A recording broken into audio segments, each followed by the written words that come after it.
Yo, Poot, you the man for an hour.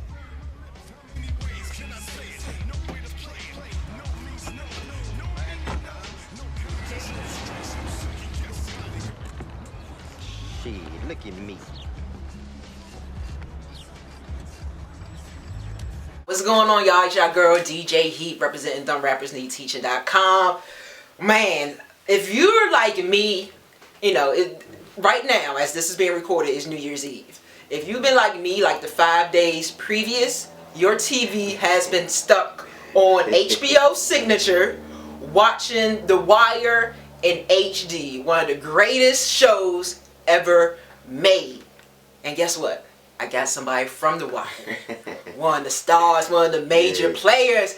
He goes by the name of Tray Chaney, a.k.a. Poot, from The Wire. How are you, sir? I'm good, Heat. I appreciate this, man. I'm honored to be here as always. Man, listen, like I said, the last 5 days. Yeah. Like, once the news got out that HBO was going to bring back, you know, the Wire, I have a marathon, you know, a season a day. Yeah. You know, how did that make you feel once you first heard that? You know what? It was a long time coming because for a very long time they were saying that they were going to do something like that. Right. We just didn't know that it was actually going to be remastered in HD. Wow. And they were going to show seasons 1 through 5 for 5 different days. Man. You see what I'm saying? Like, we thought it was going to just be like, you know how like when they had marathons, they show all the seasons in like a 1, 2, 3 day period. Right. But each day, you know, the fans, even new fans that never seen the show before, got the experience from Friday through Tuesday. Right. A different season. So they got to fall in love,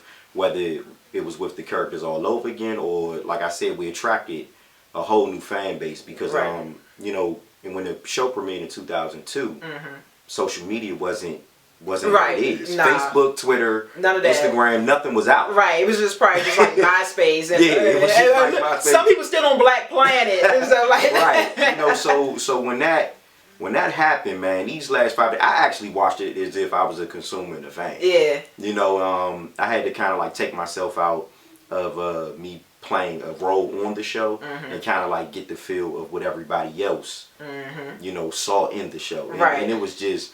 It was amazing. You know, we was live tweeting. We was tweeting each other a couple times. Yeah, man. It was so great to see the love that everyone from the show was getting. Like, because like you said, there was no social media back then. And one thing that I really enjoyed is how the cast members, how y'all showed so much love for each other. Right. Even, you know, years down the line, just the compliments, like Sonya talking about, you know, your infamous scene, you know, with killing Wallace and how she said you were. So Wendell Pierce commenting. So how did that make you feel to it was like a big reunion. It's like we got to witness a reunion at the same time, even though it wasn't on TV, but it was like a Twitter reunion to see all y'all. And that's amazing, like what social media did. I mean, like you said, it was... the world was able to witness that all in one take, you know, and like getting those comments from Wendell Pierce and Sonya Song, who I really look up to, you know, always respected them, not just as, you know, artists or actors, but as just human beings, period.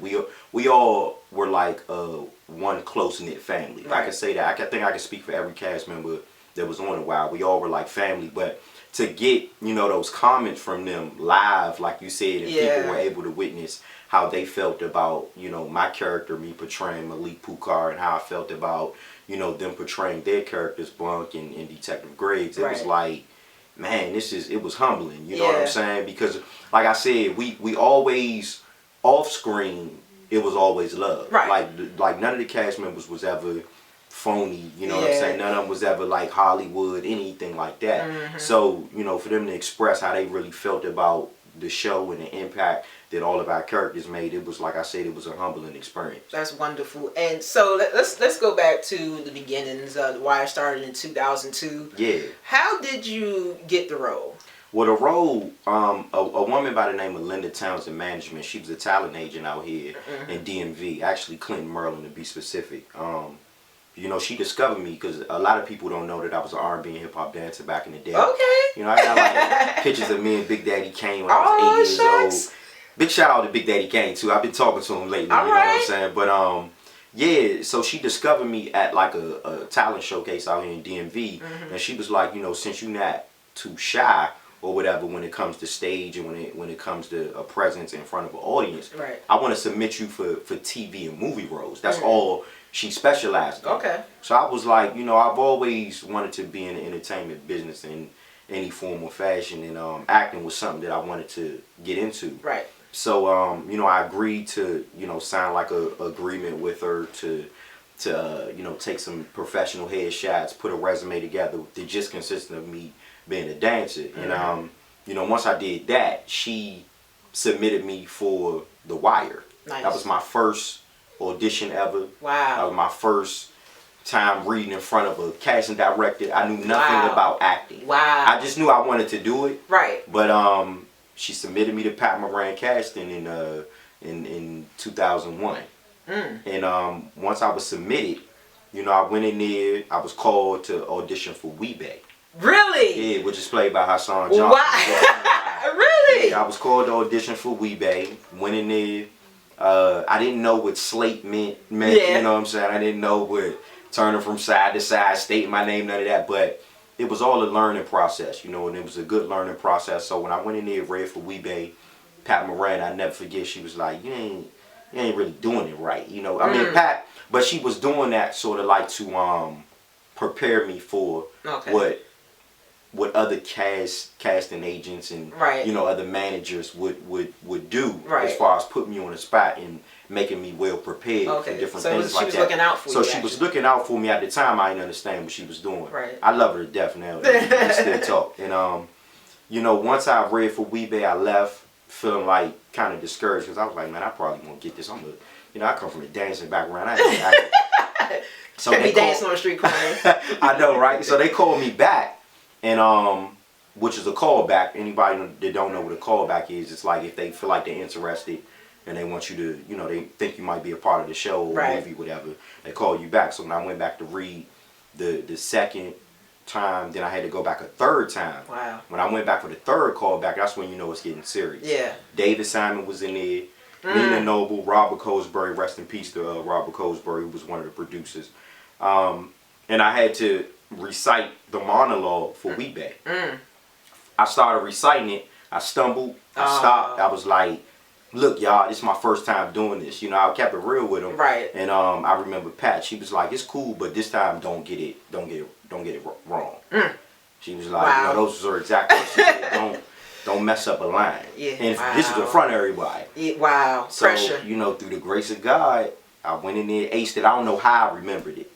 Like I said, it was God. You know what I'm saying? Right. I did it, and I left, and I think I want to say a week later, I got a call, and it was like, you know, we got some news for you. You didn't get casted as the role of Weebay. But we did cast you as this character named Malik Pukar. Wow. And the rest was history. Nice. Wow. That's a amazing story right there. Now, being that you come from, you're from Forestville, Maryland, which is a suburb of D.C. Yeah. So to be casted to play someone that represents Baltimore, the heart of Baltimore City, because a lot of people don't realize. Some people say, "Oh, D.C. and Baltimore, y'all only 40 minutes apart, so y'all all this." No. Right. D.C. and Baltimore is totally two different worlds, even though we only separate about 45 minutes. So was that tough for you to try to capture that essence of the Baltimore, you know, life, especially the Baltimore slang, you know, because they did a great job of capturing, you know, I went to college in Baltimore, so I was up there for a number of years, so, and they really did capture what it is to be like, you know, that person growing up in the hood of Baltimore. Well, one thing, definitely just knowing the DC and Baltimore, DMV, you know what I'm saying, all of it is different in a way, but what made it easy was HBO, and you know, the production allowed us to actually spend time in Baltimore, getting prepared for the show. Right. So I mean, even though we only like 30-45 minutes away, I was actually staying out there. I want to say for like a month.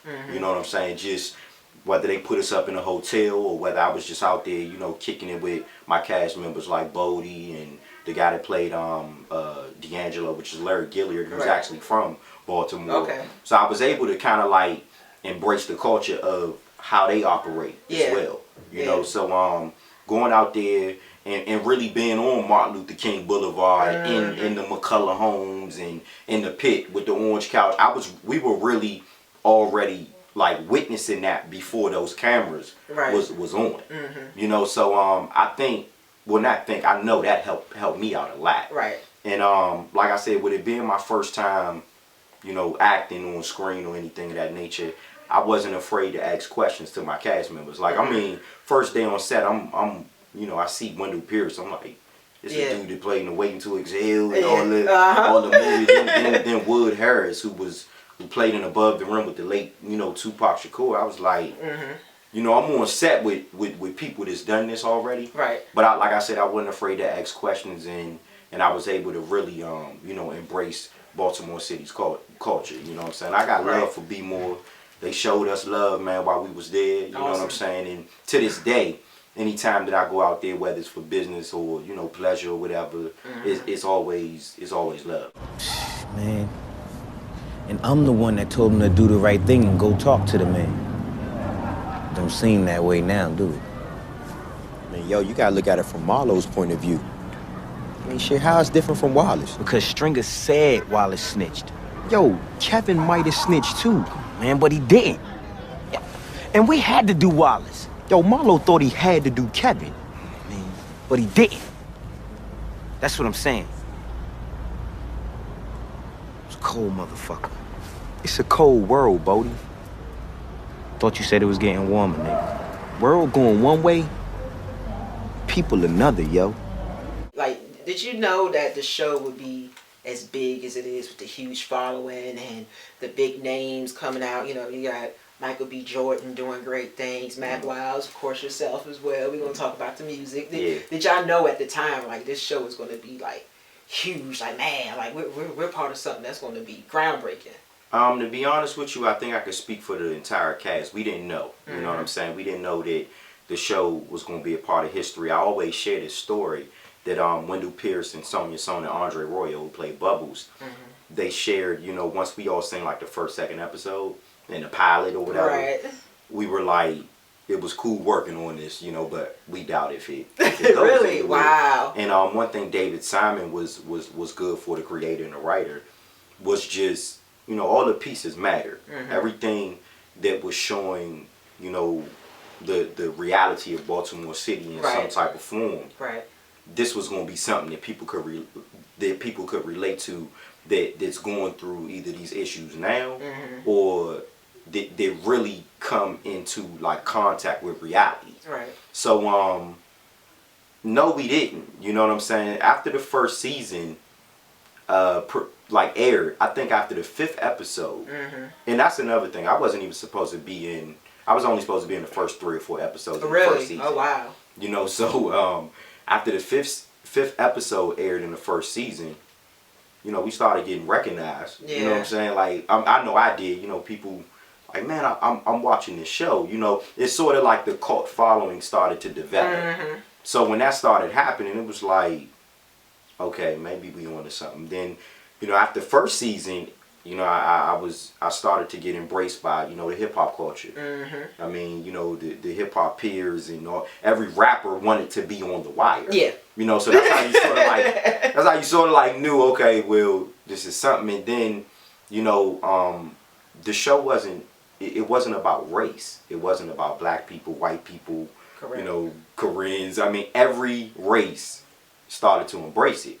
And even after second season, you know, when it went to the docks, it was embraced even more on a worldwide level. You know, so to just fast forward now to us sitting here and talking about a marathon in 5 years, and me able to say that I was like a, you know, like a part of history. One of the last men standing, 5-season vet. It's like, you definitely was one of the last men. It's like, wow, you know what I'm saying? I mean, all of that to going back to when we first looked at it in 2002 and said this might not last. Wow. Does it bother you when people call you by the character? Because I hear a lot of actors say that you live a role so big and so deep that you can't help but to say, hey, Poot. You can't help but to say, hey, Marlo, and stuff like. Does it bother you? Well, no, it really don't bother me too much. You know what I'm saying? I'm glad that I'm recognized, like I said, for a show that's a part of history. And it would be a problem if nobody came up and said anything. You know what I'm saying? I'd be like, dang, maybe the role that I played on the show didn't really affect, you know, the world like it did. But you know, fans are fans, you know, and people are people. They always, that lets me know that I did a good job in making them identify with who that character was.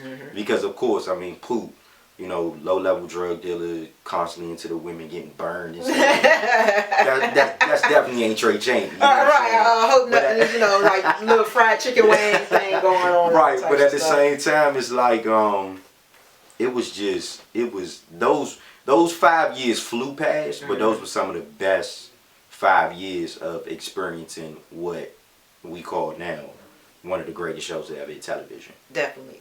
If you could change anything about your character, or you know anything that happened, what do you think you would change? Any moment? I think the moment of change, we seen it happen. Right.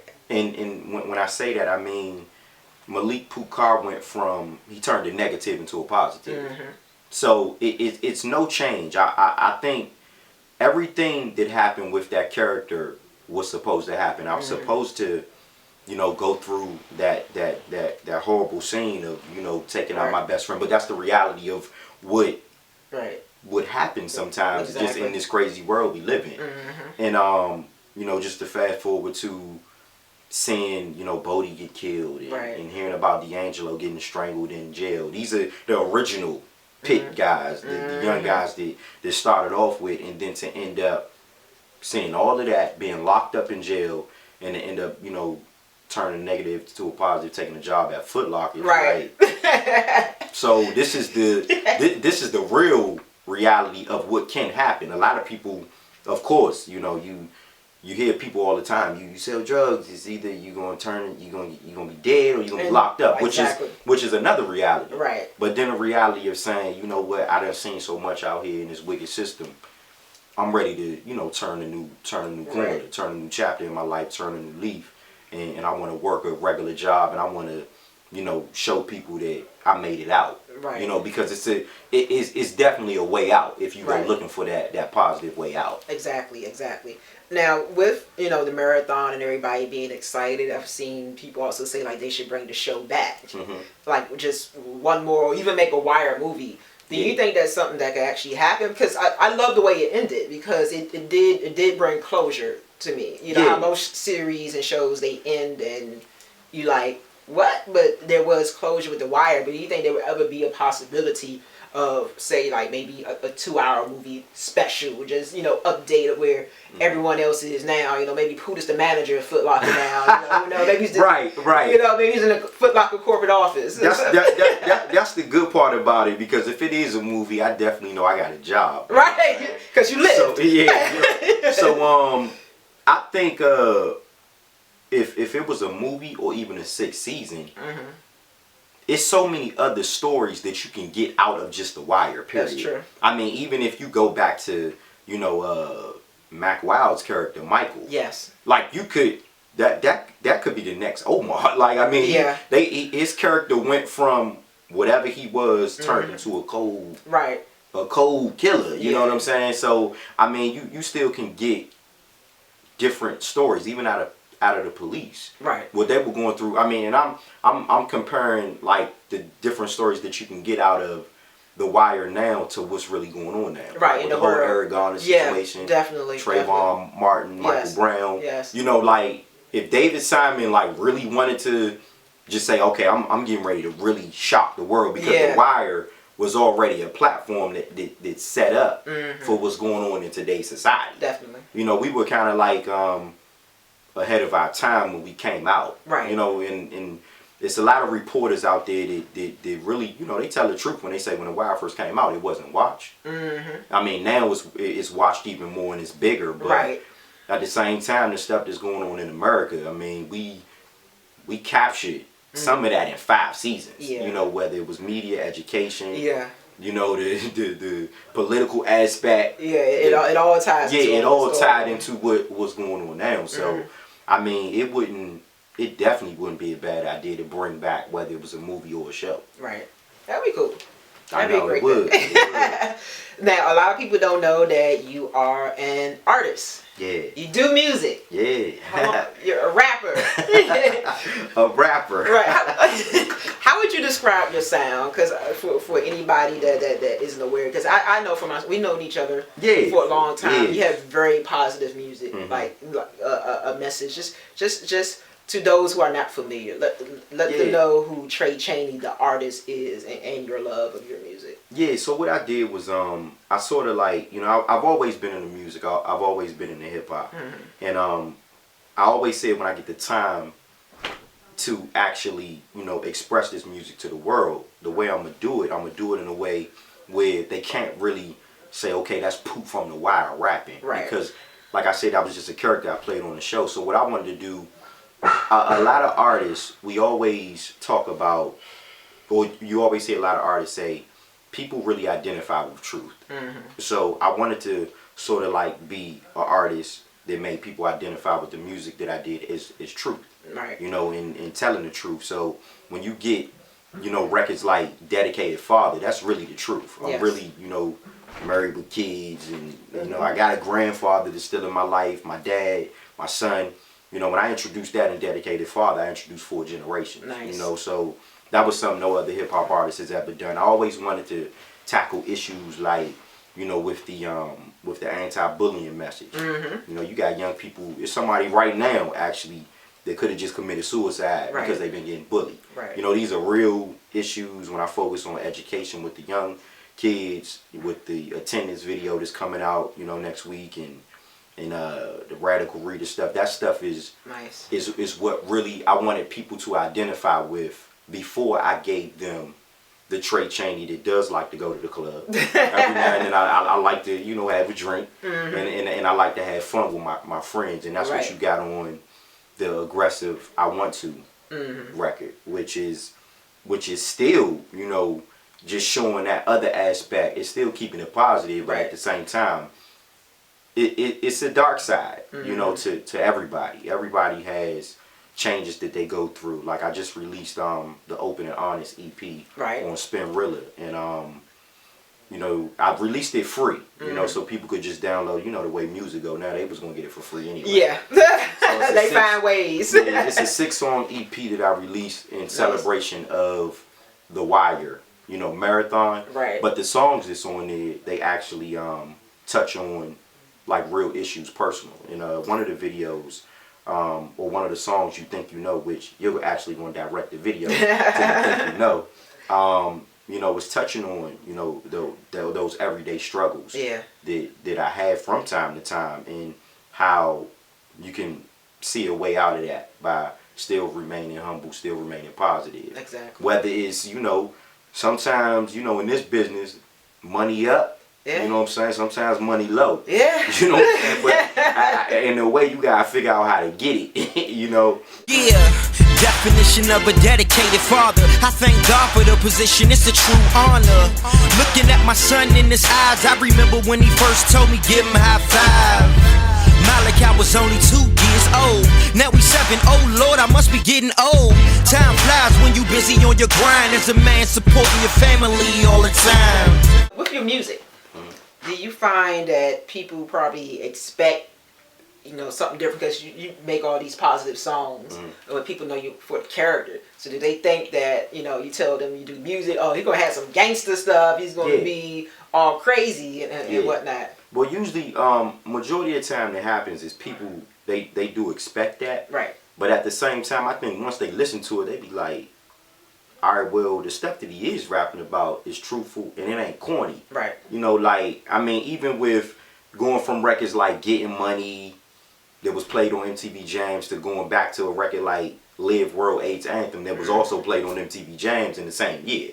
It's like, okay, we see where he's being truthful about everything that he's saying. Right. You know what I'm saying? And like I said, it ain't corny, and it's me going against the grain in hip-hop and being different. So 9 times out of the 10, the most gangster person, you know what I'm saying, they gravitate to my music, not just because of who I am from The Wire, but they like, I mess with you because you doing something different. Right. You doing something that I normally wouldn't play. Right. But maybe they might say something like, man, I got a kid and I play this for my youngin.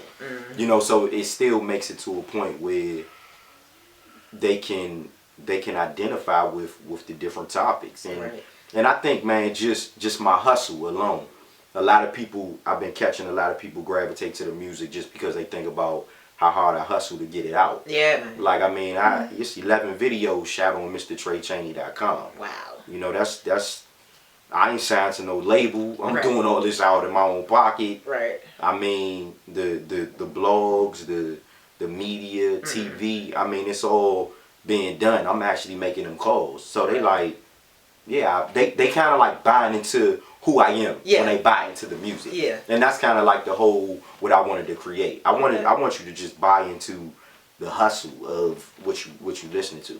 Because it was a lot that went into it. And you gonna see it. I'm gonna make sure you see it, even if you don't want to see it. You gonna see it on your blog. You know what I'm saying? So yeah, you gonna see it, and I think that's what a lot of people they respect. It's more about the respect. Definitely, man. So you doing it. So what's next for Tray Chaney? What's next? I put this thing out on my Instagram a couple of days ago, and it kind of like made everybody feel relieved because everybody was like, man, you getting back into acting. I've never stopped acting. You know, I got the film 6 Arts 1 Beat, which we shopping around the networks right now.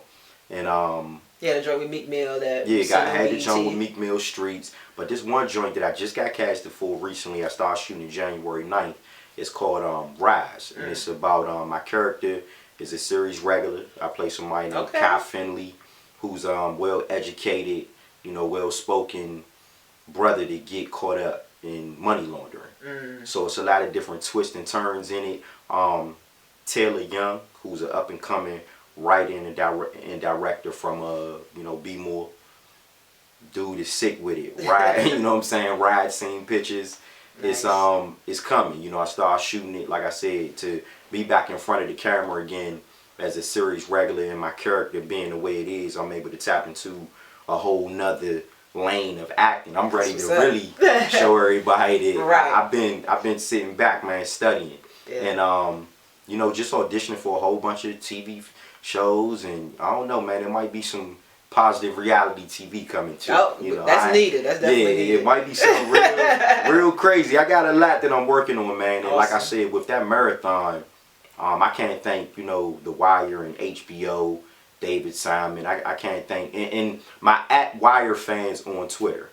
That's a great account. I love y'all because because of them, man. They really on a huge fan base note. They really been rocking for a long time. Definitely. And like I said, man, all of the cast members, that marathon made the world kind of like see. Yeah. In a good way, where all these other shows really came from, because we, like I said, we was out before a bunch of your favorite shows, a bunch of my favorite shows. Man. Right. Like I'm a real big fan of Sons of Anarchy, Walking Dead, and Power, Breaking Bad. I'm one of those type of dudes. You know what I'm saying? Watching those shows now, but the marathon, man, the Wire Marathon, it helped us. It definitely helped people to see our true art, and talent. That's wonderful, man. So how can the people get at you? Give them all your connections, Twitter, Instagram, all that good stuff. All right, well, y'all get at me on my website, MrTrayChaney.com. My Instagram is Mr. Tray Chaney.